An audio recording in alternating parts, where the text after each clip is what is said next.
lang talaga akong binatbat kasi nakita ko pagdating ko doon, nakita ko sila may madalang gitara, parang may edge na sila. Para sa akin na wala lang, normal na tao. So nung pag-uwi ko, naisip ko na, ay wala na, wala akong chance dito. Pero yun, proud naman ako kasi tinry ko pa din.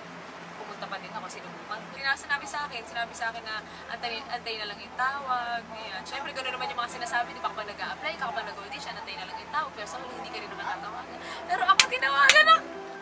Tinawagan ako!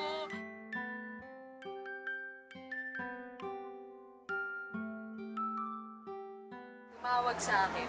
Una kasi niyan, nag-comment sila sa Instagram ang post ko. Eh medyo na-upload ko na rin, nag-viral na rin yung video ko noon, kaya marami na rin nag-search sa Instagram, marami na medyo mangilan-gilan na rin yung mga nagko-comment. Sa kanong ko ano, sabi niya, Ma'am, I hope you don't mind. Sabi ko, Okay. yes. Hilo-hilo pa ako. I just have to know, are you pregnant? Sabi ko, no, I'm not pregnant, Doc. Nakakaloka. You are pretty. With or without makeup? Yeah. Oh my God, thank you so much. Oh, ang swerte ko. Tapos may nakita nga ako na parang, ano ba yung exact na sinabi? Parang gusto daw ako, kausapin, sa Itbulaga daw yun. Tapos naalala, kasama ko pa yung friend ko noon. Tapos parang nag-iisip pa kami kung, totoo ba to? Ganito, ganyan. Tapos iniwan yung number nun eh. Pero syempre, nung nakita ko Itbulaga, syempre nagot ako sa hello Itbulaga. Sino ba naman ang hindi nakakaalam sa Itbulaga? Ang ginawa ko, pag-uwi ko agad, tinext ko. Actually, hindi pa nga ako nakakawin sa dito. Tapos ayun, tinawagan ako, ini-invite ako kung na mag-audition sa Itbulaga. Actually, pagkakasabi interview, akala ko, interview lang, makausapin lang, casual lang. Hindi ko alam na may audition, kaya hindi ako nakapag-prepare.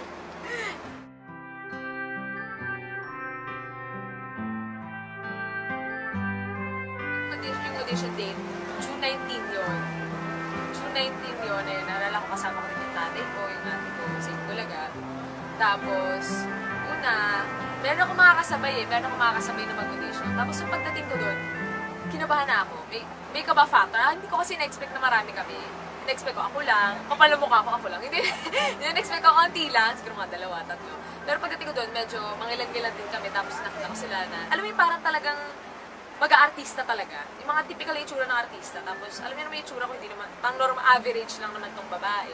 Tapos, bigla ako susulpot tong, ayan, yung itsura kong to, di ba? Parang naisip ko na, ay wala, parang wala na akong pag-asa dito.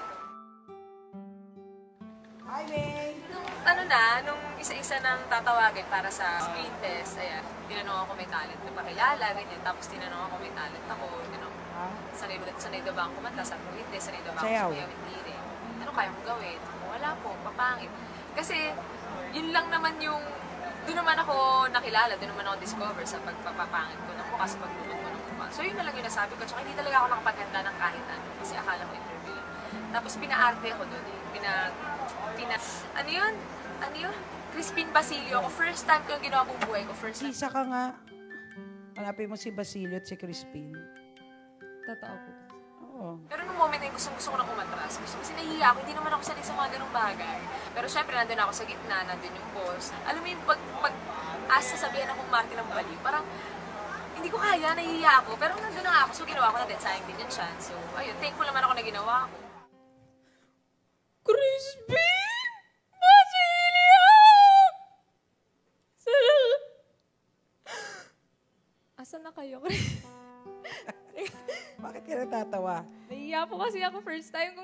Anong tinawagan ako eh? Sinabi sa akin, Thursday nun eh, sinabi sa akin na mag-observe daw ako sa barangay. Kasi if ever daw na makapasok ako sa barangay, ako ilalagay. So, pinag-observe ako, tignan ko yung environment, kung kakayanin ko ba, yung init, yung tao. Tapos tingin ko naman kaya mo kung hindi naman mahirap kasi kahit hindi naman ako sanay na lubas-labas, pero ko lang naman sa akin na mag-reach out sa mga tao, hindi naman problema yun. Init, carry lang din.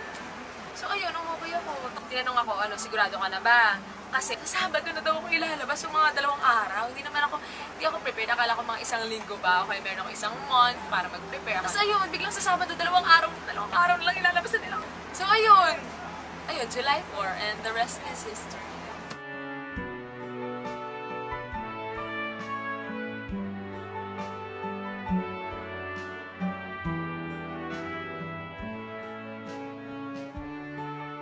Naman lahat ng tao na nabibigyan ng chance na makasali sa longest running time show, di ba? Yung mga nagiging host dito talaga mga artista. Ako, from nobody, nabigyan ako ng chance na maging host dito, na maging parte ng Itbulaga. So, isang napakalaking karangalan sa akin, ang pamilang talaga dito. Ewan ko, ang saya sa feeling eh, parang, kasi ang saya-saya talaga sa... Swerte-swerte na talaga!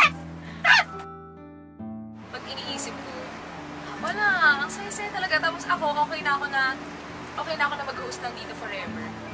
Habang buhay, for the rest of my life, hanggang sa mamatay ako, okay lang na wala akong gawin dito sa showbiz, basta mag-host lang ako. Kung saan ako nagsimula doon din.